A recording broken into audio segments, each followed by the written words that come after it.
Assalamualaikum warahmatullahi wabarakatuh. Pada kesempatan ini saya akan menyampaikan teknik produksi semen beku sapi. Mari kita lihat materinya. Oke, untuk melakukan teknik produksi semen beku sapi ada beberapa acuan yang bisa kita baca. Yang pertama adalah minimum standard for production of bovine frozen semen. Ini bukunya sangat bagus, kalau dibaca sangat komprehensif ya.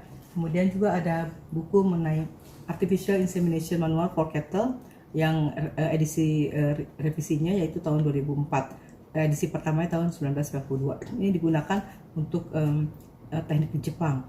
Kemudian juga yang menjadi acuan adalah SNI semen beku bagian 1 bagian sapi ya. Jadi kemudian juga Permentan 10 2016 mengenai penyediaan dan peredaran semen beku ternak ruminansia. Dan ada satu jurnal yang menurut saya sangat bagus ya untuk dipelajari, yaitu Step for Raising Bovine Semen from Semen Collection to the Liquid Nitrogen Tank. Ya, ini sangat bagus sekali. Kemudian juga ada satu lagi acuan mengenai roadmap swasembada pejantan unggul 1918 sampai 2022.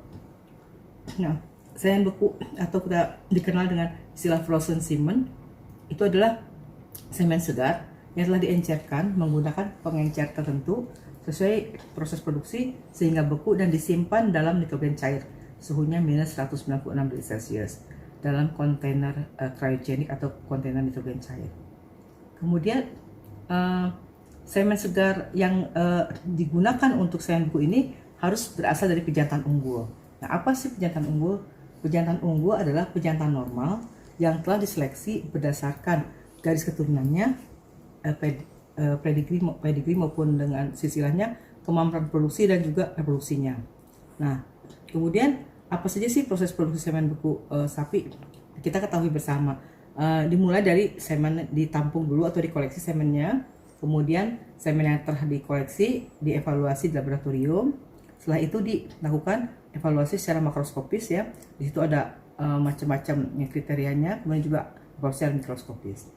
Nah, selanjutnya diencerkan, kemudian dikemas dalam straw 0,25.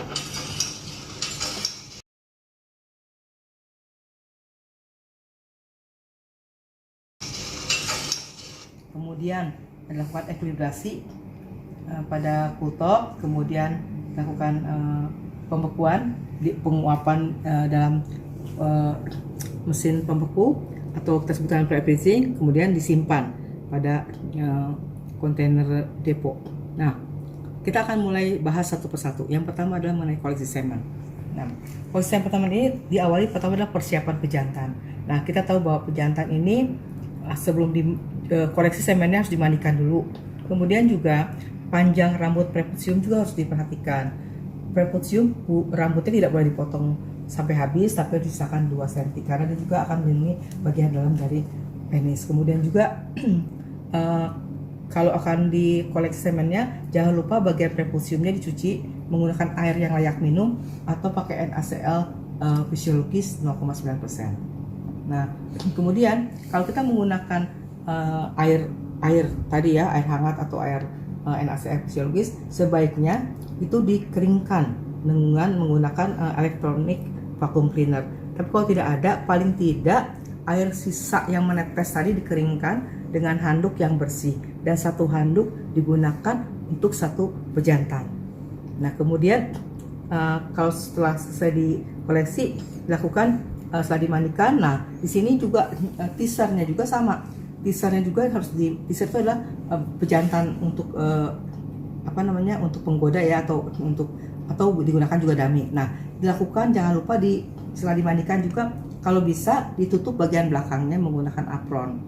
Tapi kalau tidak ada, berarti nanti bull masternya harus bisa menghandle dari preputium pada saat dia mounting. Nah, koleksi semen ini dilakukan teasing. Teasing itu tujuannya untuk apa? Pertama adalah pada saat teasing akan keluar cairan dari plasma semen dari pubis uretralis atau cairan Fokker yang dia akan membersihkan saluran uretra. Yang kedua, dia juga akan terjadi transport sperma dari cauda epididymis ke ampula ductus deferens.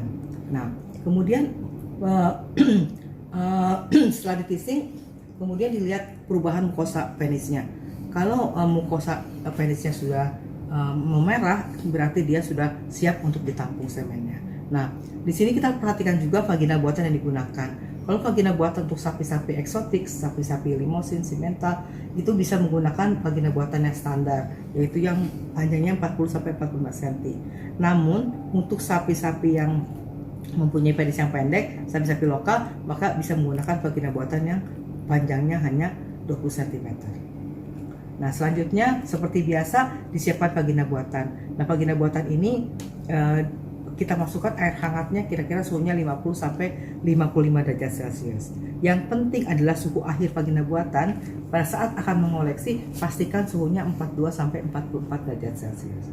Nah, di sini juga jangan lupa memasukkan pelicin. Biasanya kita berikan KY jelly atau kita menggunakan Vaseline, tapi jangan lupa memasukkannya tidak boleh terlalu dalam, hanya sepertiga bagian depan dari vagina buatan. Nah, berapa kalikah sapi ditampung 1 minggu? Nah, sebetulnya kalau menurut buku Jepang Livestock Technology Association tadi, dia satu pejantan 1 kali ditampung itu bisa 3 kali ejakulat, dan 1 minggu bisa 2 kali. Nah, kemudian kalau menurut bukunya Minimum Standard for Bovine Frozen Semen Production, di situ dikatakan minimum 2 ejakulat per collection, 2 kali ejakulasi per koleksi, dan minimum 2 koleksi per minggu, sehingga total per tahun itu mendapatkan 90 kali koleksi dengan 180 ejakulat dari masing-masing pejantan. Nah, antar koleksi 1 dan koleksi 2 itu diberikan waktu istirahat kira-kira setengah sampai 1 jam. Nah, kemudian berapa maksimum jumlah koleksi juga akan sangat bergantung kepada pejantannya. Jadi individual capacity per bull itu nanti akan sangat bergantung pada pejantan, dan ini yang harus diketahui oleh para bull master yang bekerja di balai inseminasi buatan. Nah, kemudian evaluasi semen apa yang harus diperhatikan? Untuk mencegah terjadinya cold shock, maka semen setelah datang ke laboratorium disimpan dalam water bath, suhunya adalah 34 derajat Celcius. Ya, ini di bukunya Japan Livestock Technology Association. Kemudian dilakukan evaluasi populasi semen tadi, dilakukan volume, warna, konsistensi, dan pH. Kemudian dilakukan dalam waktu yang sangat singkat, kira-kira 2 menit ya, karena sangat mudah memeriksanya. Nah, kemudian melakukan evaluasi mikroskopis. Mikroskopis ada gerakan massa, ada motilitas, konsentrasi, viabilitas, dan morfologi. Namun untuk balai inseminasi buatan hanya dibutuhkan data volume, motilitas, dan konsentrasi spermatozoa, sehingga bisa dilakukan dalam waktu yang sangat cepat. Total waktu evaluasi makroskopis dan mikroskopis usahakan kurang dari 15 menit. Oke, nah ini adalah gerakan massa spermatozoa. Yang bagus itu seperti ini ya, awan spermanya sangat banyak, yang sangat banyak awannya, dan juga awannya cepat pindah tempat. Ini adalah gerakan massa yang sangat bagus, nilainya adalah positif 3. Nah, kemudian kita lihat juga yang berikutnya adalah motilitas atau gerakan individu atau skor individu. Nah, di sini kita melihat spermatozoa bergerak secara individu, baik itu kecepatannya maupun perbandingan antara yang bergerak aktif maju ke depan dengan gerakan-gerakan spermatozoa yang lain. Nah, di sini kita bisa lihat bahwa karena spermatozoa itu sangat padat, 1 mililiternya bisa mengandung kira-kira 1 miliar, maka kita harus mengencerkan semen tersebut dengan suatu bahan yang tidak membunuh sperma. Bahan apa itu? Bisa menggunakan NaCl fisiologis, bisa menggunakan NaCl dengan laktat, atau bisa menggunakan bahan pengencer. Nah, perbandingannya untuk sapi adalah 1:4 atau 1:5. Nah, nilai motilitas spermatozoa akan lebih akurat jika dilakukan menggunakan CASA, ya, Computer Assisted Sperm Analysis. Nah, di Indonesia sendiri ada beberapa pabrikan yang telah tersedia, ya, jadi kita bisa menggunakan yang Androvision, Sperm Vision, kemudian juga kita bisa menggunakan juga yang merek lain. Nah, di sini tentu saja akan lebih akurat karena di sini faktor subjektivitasnya dihilangkan. Nah, namun untuk balai inseminasi buatan yang belum memiliki CASA, kita tetap melakukan motilitas menggunakan subjektif kuantitatif, yaitu menilai 5 lapang pandang sampel semen Ya, ini akan sangat bergantung terhadap keahlian dan juga pengalaman. Nah, kalau menggunakan kasa, kita akan mengetahui berapa total sperma yang motil dan juga yang progresifnya. Nah, berdasarkan kecepatan selnya bergerak. Ini ada beberapa parameter, misalnya contohnya yang sperma yang slow motility, yang kita bilang skornya 2 sampai 3 itu adalah yang punya velocity curvilinearnya kurang dari 120 mikrometer per second per detik ya. Sedangkan yang fast motility yang punya kecepatan sel bergeraknya adalah di atas 120 mikrometer per detiknya. Nah, kemudian kalau menggunakan kasa juga akan kelihatan berapa yang progresif, berapa yang motil saja. Jadi ada yang total motility dan ada yang progressive motility. Yang kita inginkan, yang kita harapkan adalah yang progressive motility, yang bergerak maju ke depan. Nah, di sini progressive motility akan terbagi dua, ada yang fast, ya, ada yang slow. Ditotalkan adalah akan menjadi progressive motility dua-duanya.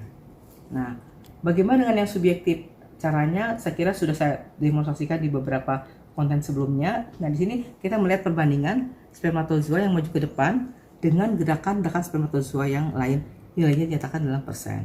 Nah, ini adalah contoh melihat video untuk sperma yang dengan lihat dengan mata sendiri ya. Nah, kemudian juga kita bisa bandingkan. Ini juga sama ya, menggunakan. Nah, ini adalah juga sama, kita bisa melihat gerakan-gerakan spermatozoa. Nah, kemudian kita juga bisa melihat kecepatan sel bergerak atau skor individu. Nah, kalau di dalam literatur, salah satunya adalah dari Australian Association of Cattle Veterinarian, scoringnya menggunakan 5, 0, 1, 2, 3, 4, 5. Sedangkan di SNI 4891 2005 kita mengkategorikan hanya 4, yaitu tidak ada pergerakan, gerakan maju ke depan yang lambat, gerakan maju ke depan yang sedang, gerakan maju ke depan cepat dan sangat cepat. Jadi kita ada perbedaan 1 poin dengan di Australia. Nah, ini adalah contoh. Ini adalah contoh video spermatozoa yang maju ke depannya cepat. Nilainya skornya kira-kira 4 sampai 5, sedangkan yang ini adalah skornya adalah hanya 2. Nah, yang 2 ini adalah semen beku, sedangkan yang 4 sampai 5 itu adalah yang semen segar. Nah, kemudian konsentrasi spermatozoa, apa yang bisa kita kerjakan? Nah, kalau konsentrasi sama bisa menggunakan kasa. Namun kalau menggunakan kasa jangan lupa harus menggunakan slide khusus ya, slide khusus yang digunakan untuk menghitung konsentrasi juga. Kemudian kalau tidak ada, di semua balai inseminasi buatan mempunyai fotometer ya, jadi menggunakan fotometer. Nah, maka kemudian nanti dari kasa maupun dari fotometer akan keluar angka berapa yang harus berapa jumlah pengenceran dibutuhkan, kemudian berapa konsentrasinya, berapa dapat straw-nya, akan dikeluarkan angkanya. Nah, contohnya ini adalah menghasilkan jumlah straw-nya 97 dengan butuh bahan pengenceran adalah 20 ml. Nah, kemudian di sini ada satu yang harus kita perhatikan, yang harus hati-hati sekali, yaitu kesalahan dalam penyiapan sampel konsentrasi. Jangan lupa, jadi perbandingannya adalah 1:100 ya, 35 dengan mikroliter dengan 3,5 ml. Nah, jangan lupa menghapus bagian luar dari mikropipet tip ya, karena ini adalah kunci dari konsentrasi spermatozoa. Jangan sampai salah. Kemudian jangan menggunakan kupet yang bekas ya, pakai kupet yang masih baru. Kemudian jangan lupa juga selalu menutup fotometer, alat yang untuk kupetnya selalu tertutup supaya tidak kemasukan debu, sehingga nanti ada debu di sana sehingga akan terhitung sebagai sel spermatozoa. Nah, kalau kita salah menghitung semen segar konsentrasinya, maka akan salah pengenceran, maka jumlah sel dalam sperma juga akan kurang. Nah, kemudian morfologi spermatozoa itu ada di permentan. Ya, saat ini belum banyak dilakukan, tapi ini ke depan di SNI yang akan datang di SNI 2021 ini akan diterapkan bahwa semen segarnya harus berasal dari sperma yang mempunyai abnormalitas yang maksimal 20%, jadi harus kurang dari itu. Nah, bentuk sperma kita tahu ya berbeda-beda, dan kita hanya akan melihat untuk sapi. Di sapi itu ada beberapa abnormalitas spermatozoa yang kita harus hindari. Contohnya adalah yang bentuknya V shape atau bentuknya round head. Nah, ini ada banyak sekali. Ini butuh keahlian khusus untuk menilai abnormalitas spermatozoa karena memang ada ilmu tersendiri. Oke, nah kemudian morfologi itu kan lama ujinya. Apakah harus diperiksa setiap kali nampung semen? Tidak. Ya, jadi jawabannya adalah tidak. Jadi pengujian morfologi dilakukan hanya saat pertama kali membeli pejantan, saat seleksi. Kemudian kedua adalah saat pertama kali masuk balai untuk diproduksi. Kemudian jika ada perubahan pergantian pakan, misalnya tadinya biasa pabrikan, ganti ke buat sendiri. Kemudian juga kalau misalnya sapi itu sakit agak lama dan demamnya tinggi, nah perhatikan pasti abnormalitasnya akan tinggi juga. Demikian juga kita lakukan secara berkala 2-3 bulan sekali. Kita lakukan secara rutin, jadi kita punya data dasar dari setiap pejantan. Nah, di dalam persyaratan semen segar untuk diproses menjadi semen beku, itu dikatakan bahwa semen segar harus berasal dari semen yang mempunyai motilitas minimum 70%. Namun di bawahnya ada catatan, yaitu apabila motilitas di bawah 70%, untuk pejantan tertentu dapat digunakan nilai recovery rate. Nah, recovery rate ini adalah jumlah spermatozoa yang berhasil pulih kembali setelah pembekuan. Jadi ada pejantan-pejantan yang mempunyai motilitas semen segar 70%, tapi mempunyai post-thawing motility hanya 45. Sedangkan ada motilitas spermatozoa semen segar 65, tapi post-thawingnya lebih bagus sampai mencapai 50%. Artinya, pejantan kedua ini mempunyai freezing capability, kemampuan bertahan terhadap proses pembekuan lebih tinggi dibandingkan dengan pejantan yang nomor 1 tadi. Nah, dinyatakan dalam bentuk recovery rate. Nah, recovery rate ini menggambarkan freezing capability individual dari masing-masing pejantan. Oke, selanjutnya adalah mengenai bahan pengencer semen. Bahan pengencer semen ada 2 jenis. Pertama adalah pengencer yang buatan sendiri atau tersebut dengan homemade extender. Nah, contohnya adalah apa? Skim milk extender. Kemudian ada tris citrat fruktosa kuning telur. Ada tris laktosa citrat rafinosa kuning telur. Masing-masing balai inseminasi buatan mempunyai jenis pengencer masing-masing. Nah, di samping pengencer paten juga ada pengencer yang disebut dengan pengencer komersial atau pengencer homemade tadi komersial. Di sini ada jenisnya, ada banyak ya. Ada Andromed, ada Steridil, ada Tiradil, ada Bioxel, dan ada Octicel. Lantas bagaimana keuntungan atau kerugiannya? Ya, masing-masing balai mempunyai argumentasi masing-masing. Silakan saja digunakan pengencer yang terbaik menurut balai inseminasi buatan tersebut. Namun yang harus diperhatikan adalah bahwa perbedaannya adalah di dalam penggunaan antibiotik.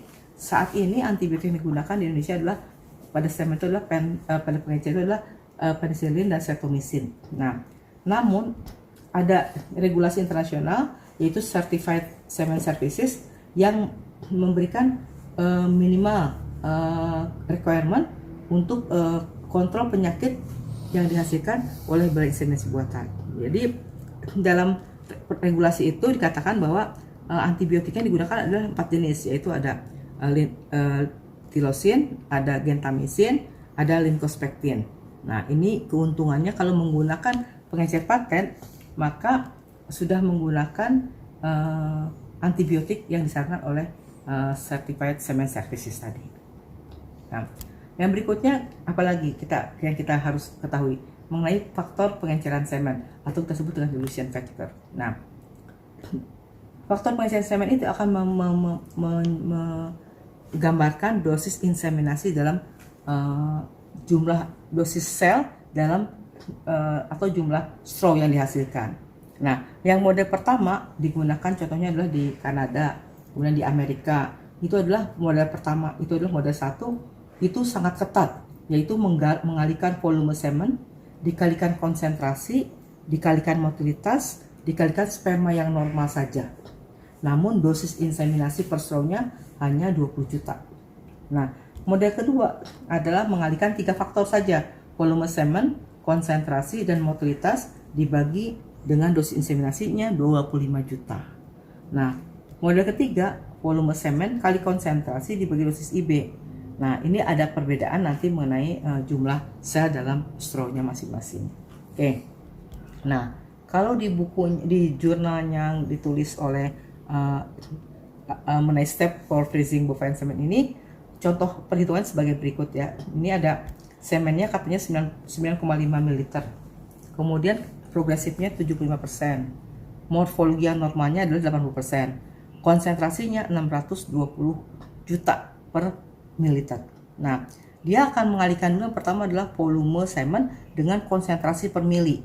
Didapatkanlah angka 5,89 miliar. Nah, kemudian dia mengalihkan jumlah sperma motil dengan morfologi sperma yang normal. Jadi jumlah sel dalam satu ejakulat dikalikan jumlah sel yang motil saja dikalikan jumlah sel yang normal saja. Dapatlah angkanya yaitu 3,53 miliar per ejakulatnya. Nah, karena dia di sana di Kanada itu menggunakan dosis inseminasinya 10 juta sperma motil. Nah, dan dia tahu bahwa kerusakan spermatozoa selama pembekuan itu akan rusak sebanyak 50%, maka dia memasukkan dosis IB-nya adalah 20 juta per straw. Nah, sehingga tadi yang 3,5 miliar tadi dibagi dengan 20 juta sperma yang motil morfologinya normal itu hanya didapatkan 176 straw saja. Nah, di sini pengenceran yang kedua adalah yang sesuai yang dilakukan di beberapa IB daerah. Nah, ini juga angkanya didapatkan dari hasil output perhitungan menggunakan SDM. Nah, ini contohnya. Jadi keluar di sini ada angkanya yaitu 97, kemudian extendernya 50 ml. Nah, kalau kita lakukan perhitungan secara manual 4,1 ya, angkanya sesuai yang saya masukkan di apa namanya di dalam ini. Jadi 4,1 dikalikan dengan 80% dikalikan dengan motilitasnya 80% dibagi dengan 25 juta didapat angkanya 97,74, sama persis dengan perhitungan dari output dari SDM ini. Nah, selanjutnya adalah teknik mengencerkan. Bagaimana teknik mengencerkan? Ada pengencer satu tahap ya. Jadi semen setelah dievaluasi, kemudian ditambahkan bahan pengencer suhu ruang, kemudian dikemas, kemudian diekilibrasi, kemudian dibekukan dan disimpan. Satu tahap namanya. Ada yang 2 tahap, yaitu semen ditambahkan pengencer A di suhu ruang, ditambahkan dengan pengencer B yang mengandung gliserol dalam suhu 5 derajat, dikemasnya dalam cool top ya, dalam cool top, kemudian dibekukan, kemudian disimpan. Nah, ada lagi yang lebih dari 2 tahap. Jadi semen ditambahkan pengencer tanpa gliserol dalam suhu ruang, kemudian ditambahkan beberapa kali pengencer yang mengandung gliserol dalam cool top, kemudian dikemas, kemudian dibekukan, kemudian juga disimpan. Nah, sekarang perbedaannya apa? Pengencer satu tahap itu lebih praktis, suhu lebih stabil, tekanan osmotik berubah hanya 1 kali. Karena kita tahu bahwa pengencer semen beku itu mengandung gliserol dan gliserol itu adalah hiperosmotik. Nah, kemudian kalau 2 tahap itu kurang praktis. Suhunya turun naik saat buka tutup cool top, perubahan tekanan osmotik juga 2 kali, dan pengenceran yang lebih dari 2 tahap itu sangat tidak praktis. Suhu turun naik saat buka cool top dan perubahan tekanan osmotik terjadi berkali-kali. Ini semua akan merusak sel spermatozoa pada saat disimpan dalam cool top. Nah, penelitian mengenai perbedaan pengenceran ini sudah dilakukan, diteliti, dan juga sudah secara komprehensif diteliti, termasuk kerusakan DNA-nya, viabilitasnya, kerusakan stres spermanya itu sudah dilakukan juga evaluasinya. Ternyata memang yang terbaik adalah satu tahap ataupun dengan 2 tahap. Yang lebih dari 2 tahap itu kurang baik untuk semen beku karena hasilnya tidak stabil. Kadang-kadang bagus, kadang-kadang jelek, dan hasilnya jadi kurang akurat. Nah, ini sudah dipublikasi di PubWord ya tahun 2020, silahkan dilihat nanti jurnalnya. Kemudian ekilibrasi. Nah, ekilibrasi itu apa sih? Ekilibrasi merupakan periode yang diperlukan spermatozoa sebelum pembekuan. Sebelum pembekuan untuk menyesuaikan diri dengan pengencer agar kematian spermatozoa akibat pembekuan yang berlebihan dapat dicegah. Nah, kemudian di sini eklibrasi dilakukan pada kutop, sebaiknya pada kutop. Kalau memiliki kutop yang kutop. Kalau tidak ada, menggunakan kulkas pun tidak masalah. Namun kulkasnya harus dipastikan suhunya harus 5 derajatnya harus stabil. Nah, eklibrasi itu sebaiknya adalah 4 jam minimalnya sampai 6 jam. Itu hasilnya sama.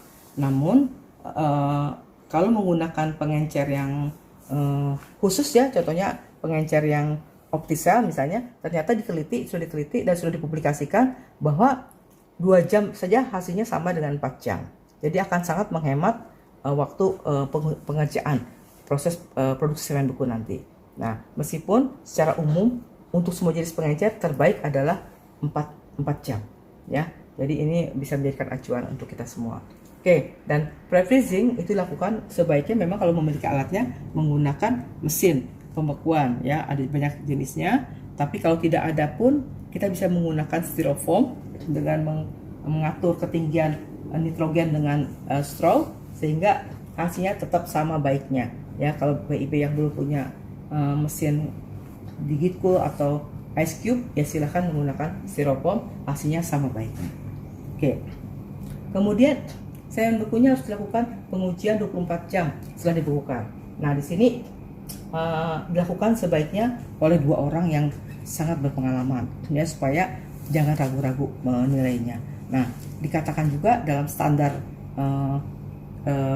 pembuatan semen beku itu orang yang mengerjakan atau orang yang melihat semen segar atau orang yang memproduksi semen beku itu tidak boleh melakukan pengujian pada semen beku. Jadi semen bekunya dilakukan oleh orang yang berbeda supaya nanti tidak berlaku tidak meragukan hasilnya ya. Jadi harus akurat, QC-nya atau quality control-nya harus orang yang berbeda.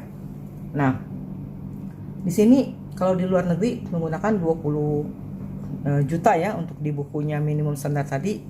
Namun di sana PTM-nya harus 50%. Nah, sedangkan Indonesia sampai saat ini masih menggunakan 25 juta per dosisnya. Tapi PTM kita masih 40%. Di bawah 40% kita di afkir. Kalau di luar negeri di bawah 50% di afkir. Nah, namun kalau kita kalikan dua-duanya sama-sama akan menghasilkan 10 juta spermatozoa yang motil. Nah, spermatozoa pada saat pembekuan itu akan mengalami sangat banyak kerusakan dan ini sudah diteliti ya, kerusakan dalam membran, dalam DNA, mitokondria semua bisa rusak. Nah, ini sudah diteliti juga, sudah dipublikasikan di jurnal Advance in Cryopreservation of Bull Sperm ya. Silakan nanti dilihat juga jurnalnya. Oke, nah kita lihat juga di sini akan motilas spermatozoa. PTM itu kita bisa lihat di sini ada gerakan spermatozoa yang bergerak lambat dan bergerak cepat. Nah, kalau yang bergerak lambat seperti ini videonya, ini videonya lambat, sedangkan yang ini adalah yang videonya cepat ya. Kita lihat ini yang cepat dan ini yang lambat. Nah, sebenarnya lambat tidak masalah, yang penting dia progresif maju ke depan, karena nanti di dalam organ selain betina yang sedang estrus akan disediakan bahan-bahan yang akan mensupport motilitas dari spermatozoa tadi. Nah, kita tahu juga bahwa salah satu kerusakan spermatozoa akibat pembekuan adalah yang disebut dengan capacitation light change, perubahan kapasitasi. Nah, di sini kita lihat bahwa pada saat itu terjadi yang disebut dengan hiperaktivasi gerakan spermatozoa. Karena apa? Karena di situ terjadi kelebihan dari siklik AMP-nya menjadi tinggi sehingga dia gerakannya seperti ini. Contohnya seperti ini ya. Ini adalah gerakan yang ekornya membabet-babet seperti yang sudah terkapasitasi. Oke, nah kalau kita lihat kembali, spermatozoa yang bisa membuahi adalah spermatozoa yang motil, yang viable, yang kromatinnya intact, yang spermanya normal. Nah, berdasarkan hal tersebut, ini ada satu tulisan yang ditulis oleh Profesor Rodriguez Martinez dan Morel, itu mengenai biomimetic technique for improving sperm quality in animal breeding. Ya, nah di situ dikatakan bahwa semen beku, misalnya semen beku itu punya motilitas 50%, morfologi normalnya 80%, kromatin yang utuhnya 20%, spermatozoidnya adalah 60%. Maka 25 juta sel sperma tadi, kalau kita masukkan tadi perhitungan biomimetrik tadi, maka dia akan sebetulnya hanya sekitar 5,5 juta spermatozoa saja yang akan bisa membuahi atau bisa menembus ovum. Demikian yang bisa saya sampaikan, mudah-mudahan bermanfaat untuk kita semua. Terima kasih. Wassalamualaikum warahmatullahi wabarakatuh.